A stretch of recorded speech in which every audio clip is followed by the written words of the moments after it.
In this episode of Banished with Red Ketchup's Editor's Choice and Discrepency's DS mods, we're going to work on the suburbs, and we're going to work on the new downtown dock area housing. We're starting right now. Welcome to the DoubleEShow. Bad strategy, horribly simulated. What's going on, everybody? Ep23 back with the DoubleEShow. It's Banished Wednesday with Red Ketchup's Editor's Choice and Discrepency's DS mods.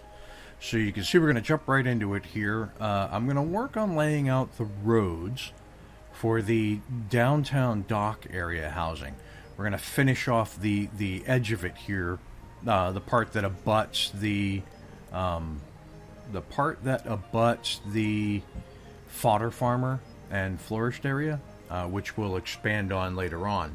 But right now I wanted to get the roads laid out so that I can set up the what's going to be the city offices for this end of town. So each section has its own town hall, will have its own town hall, including this section here, which currently doesn't have one. And so I'm laying out the roads. I'm measuring out where I can get the housing to fit. I want to make sure that I have enough for two more rows of homes, and that's what I've done here. So I've just laid out the roads, and I've measured it out. And then, of course, I'm going to work on this corner area here. I want to get just a single home in there to end off the end of the downtown housing, or the dock area townhouse housing. And so I have to do a little bit of rejigging here with the flattening tool, so that way I can make sure that it fits, because it has to fit. Fitting is important. If we don't get it to fit, we must acquit it or whatever. So I flattened that out, and luckily enough, I chose the discrepency the discrepency road tool. I chose the right one right off the bat, so I was kind of pleased with myself there. So there's the roadage. I make sure that I have enough room for the housing. It needs to be 6 wide by it's 6 wide by, I think, 5 deep. And so we finish up there, and now we're going to put in the what I'm going to call the town offices, or the dock official offices housing area. And there's just going to be a small walled section where the municipal buildings will go. And I picked this nice sandstone wall because I think it matches the roads fairly nicely. And what I do is I put in the 3 windowed walls.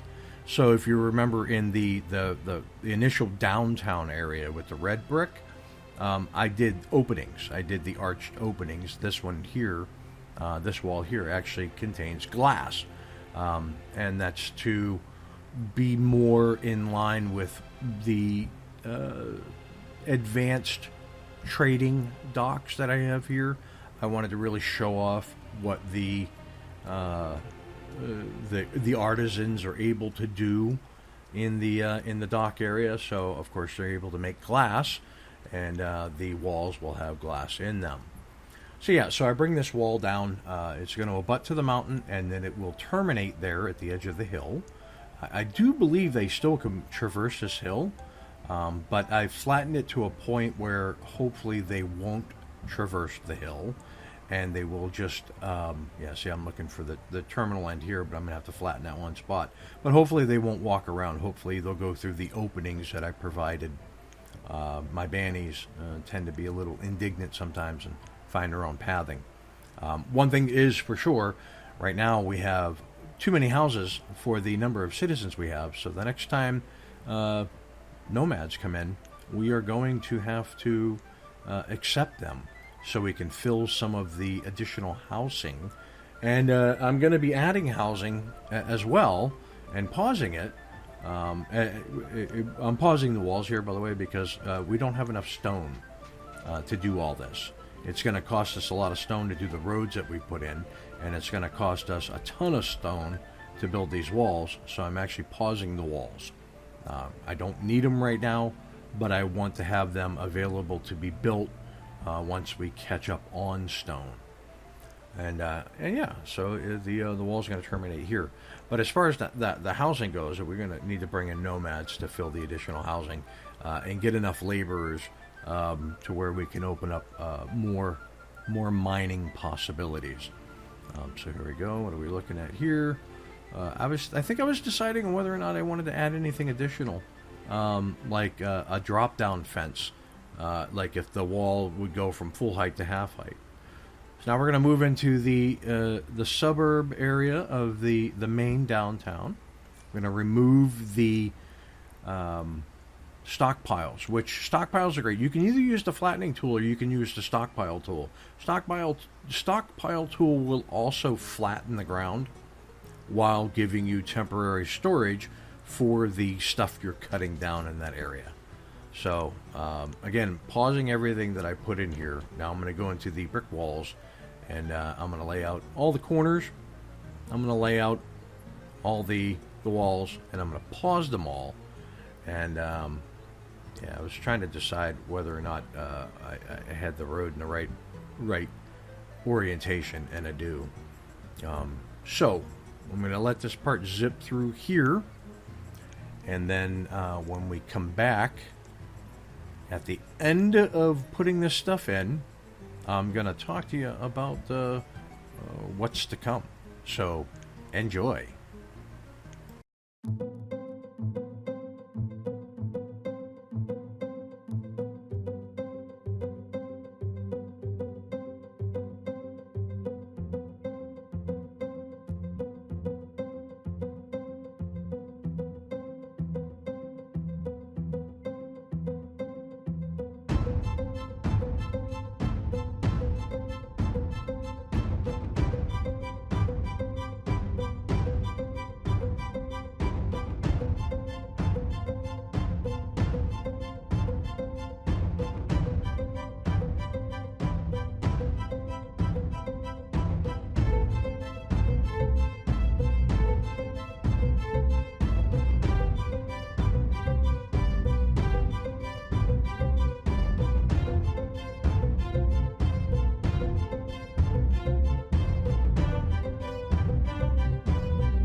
All right, and so we finished up the laying out of the housing.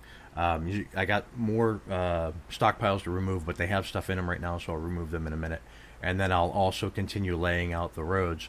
But we need more stone. We need a lot more stone in order to be able to do it. As you can see, I've only got 14 stone right now. We need a lot of stone, and we need bricks, which we do have the bricks to do the center parts, but we don't have the stone to do the sidewalks. I am showing you here. We have 214 families, 223 homes, so we do need to bring in some nomads to fill the excess homes. That way I can build the new homes. And there you have it. That's this week's episode. Hope you liked it. Hit that like and subscribe button down below. Tell your family, tell your friends. Peace. Thanks for watching. If you want to see more, check out the playlist above, or watch what YouTube tells you to on the right. Oh yeah, and subscribe.